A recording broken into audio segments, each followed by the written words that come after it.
Dipercaya arwah orang yang sudah meninggal, terutama orang suci atau sakti, bisa menjadi pengantara Allah dan manusia.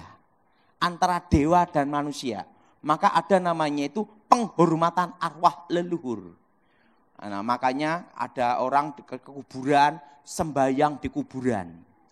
Dipercaya apa? Supaya doa-doanya dihantarkan ke arwah orang yang sudah meninggal ini untuk dihantarkan kepada Yang Maha Kuasa. Dan sampai sekarang kepercayaan itu masih ada. Betul? Betul? Karena apa? Dipercaya arwah orang yang sudah meninggal yang dianggap sakti atau suci bisa menjadi pengantara antara Allah dan manusia, antara dewa dan manusia. Dan yang keempat, dipercaya arwah orang yang sudah meninggal punya kemampuan kekuatan supranatural. Dan yang kelima, ini yang paling parah. Dipercaya arwah orang yang sudah meninggal lebih jujur daripada orang hidup.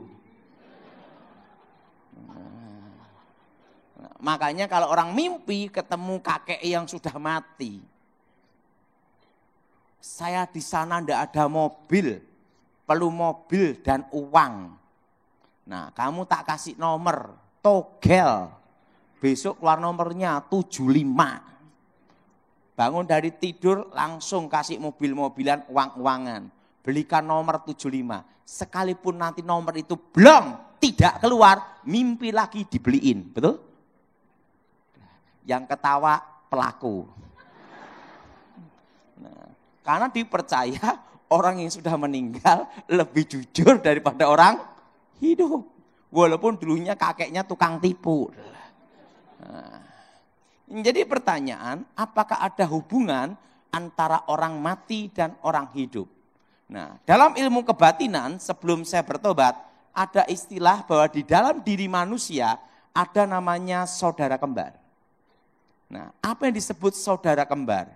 Kalau dalam ilmu kebatinan disebut sedulur papat limo panjer.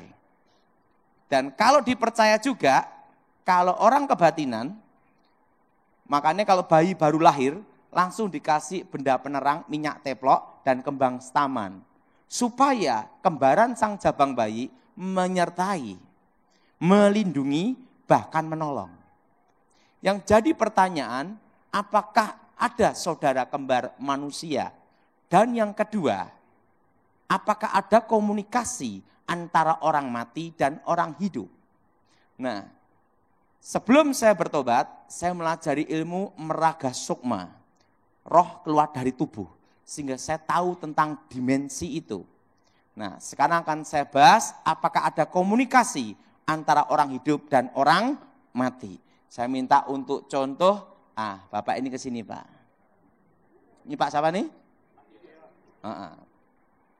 Contoh aja untuk jadi setannya.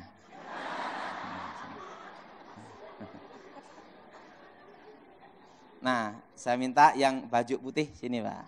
Nah, saya itu kan sesuai contoh. Nah, ini namanya setan gundul. Contoh aja. Nah, ini jadi malaikatnya. Yang jadi malaikat senang sekali, yang jadi setan gini. Nah, saya minta Bapak ini ke sini, Pak. Ini sini. Jadi saya beritahu tentang pemahaman pemanggilan arwah. Nah, ini contoh aja. Saya kasih nama bejo. Tahu enggak arti bejo? Selalu beruntung. Hoki lah. Hoki. Nah, sebelum sebesar ini, pasti dia pernah menjadi seorang bayi. Betul? Sekarang gini. Oe. Kan enggak mungkin langsung ngomong haleluya, bubar.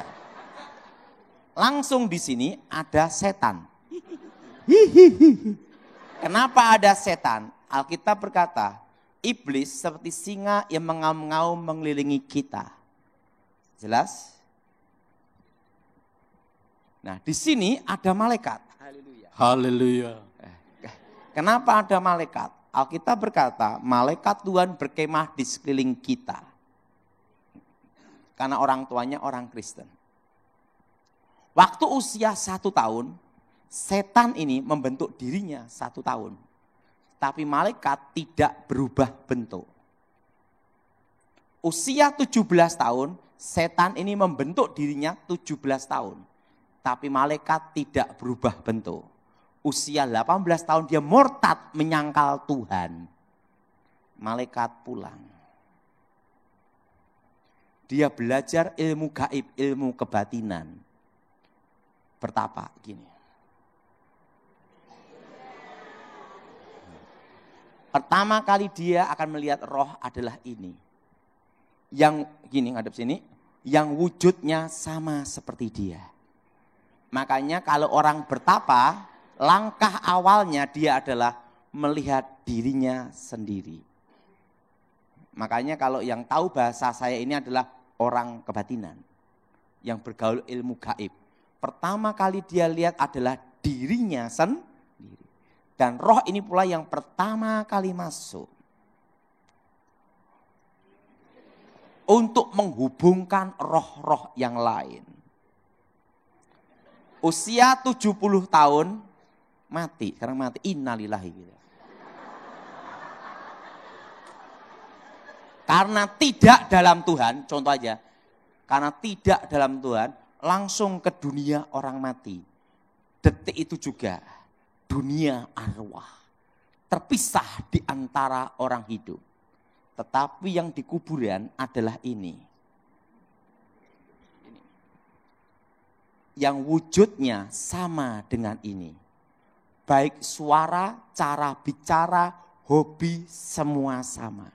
Kenapa? Karena roh ini mendampingi sejak lahir. Dan roh ini pula yang menghantui anak cucunya ini. Makanya orang kalau mimpi ketemu orang yang sudah mati, semua pasti sama. Karena roh inilah yang mendatangi anak cucunya ini. Makasih.